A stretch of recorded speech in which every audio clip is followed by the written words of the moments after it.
सूरत नासिरनगरनी अंदर जे भूतिया डिमोलेशन ने मामले आज 12 दिवस छता अधिकारीओ खोखोनी रमत रमी रह्या छे। त्यारे आज पत्रकारों सूरत महानगरपालिकानी कचेरीमां अधिकारीने सवालों करी रह्या हता त्यारे तेमने अटकाववामां आव्या हता अने मार्शलोए पत्रकारों पर हुमलो कर्यानी घटना बनी होवानुं जाणवा मळ्युं छे। अत्यारे सूरत महानगरपालिकानी कचेरी बहार मीडियाकर्मीओ पण हाजर छे। जी साहेब, आप हिंद टीवीना अत्यारे चेरमेन छो, शुं कहेवा मांगो छो? આજે જે ઘટના પાલિકામાં બની છે બહુ શરમજનક છે। આવી ઘટના ક્યારે બની નથી। પત્રકારો પર હુમલો એ લોકશાહીની સ્તંભ ઉપર હુમલો છે, લોકશાહી ઉપર હુમલો છે। પત્રકારોનો કાર્ય સવાલ પૂછવાનું છે અને શાસકોનું કાર્ય, અધિકારીઓનું કાર્ય જવાબ આપવાનું છે। આ સવાલના જવાબ આપવાથી ભાગતા હતા ત્યારે પત્રકારોએ પાછળ અધિકારીઓને સવાલ પૂછ્યા। જે સવાલોના જવાબ અધિકારીઓ પાસે ન હતા તેનાથી બચવા માટે તેમણે પોતાના માર્શલોનો ઉપયોગ કર્યો છે અને પત્રકારો પર હુમલો કર્યો છે। શું પગલાં લેવા જોઈએ આ બાબતે?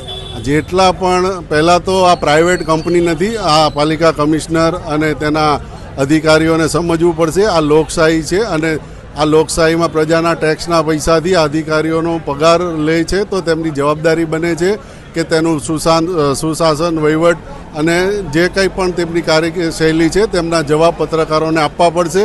એટલે એમની સિસ્ટમમાં સુધારો આવે, આ દમનકારી નીતિ બંધ થાય અને તેમની શાંત ઠેકાણે આવે એ માટે આ ધરણા પર બેઠા છે।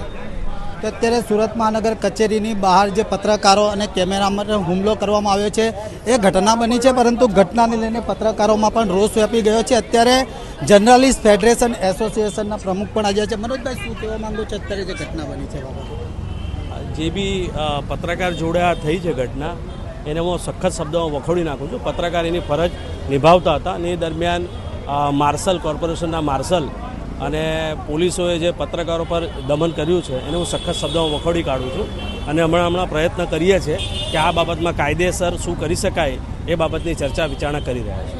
માર્શલોનો કાયમી માટે આવો ત્રાસદ બની ગયો છે। કેટલાક વાહનોને લઈને કે કોઈ પણ સવાલોના જવાબને લઈને પણ અટકાવવામાં આવે છે। આવી ઘટના બની છે, કેવા કડક પગલાં લેવા જોઈએ? માર્શલોને સૂચના આપવી જોઈએ। એટલીસ્ટ પત્રકારો જ્યારે આવે તો પત્રકારો કોઈ આંદોલનકારીઓ નથી, પત્રકારો પોતાના પ્રશ્નોના જવાબ માંગતા હોય છે, પ્રજાહિતના પ્રશ્નો પૂછતા હોય છે તો એમની જોડે સુમેળભર્યા વાતાવરણ સર્જીને એમના પ્રશ્નોના જવાબ આપવા જોઈએ, નહીં કે એમની ઉપર દબાણ કરવું જોઈએ કે એમની ઉપર હુમલા કરવા જોઈએ। તો જ્યારે જર્નલિસ્ટ ફેડરેશન એસોસિએશનના પ્રમુખ મનોજભાઈ સિંધે પણ કહ્યું છે કે કડક પગલાં લેવા જોઈએ, પરંતુ અત્યારે અહીં મીડિયાના કર્મચારી આપ જોઈ રહ્યા છો કે તેઓ પણ વિરોધ નોંધાવી રહ્યા છે અને સખતમાં સખત પગલાં લેવાની માંગ કરી રહ્યા છે। જો આવી ઘટના ચોથી જહાંગીર સમાન પત્રકારને કેમેરામેન પર થાય તો તે બહુ જ દુઃખદ ઘટના કહેવાય તેવું સામે આવી રહ્યું છે, પરંતુ અત્યારે મીડિયાકર્મીઓમાં ભારે રોષ વ્યાપી ગયો છે। કેમેરામેન જય ક્ષીરસાગરની સાથે ધીરજ સુમરા, લોકવિશ્વાસ સુરત।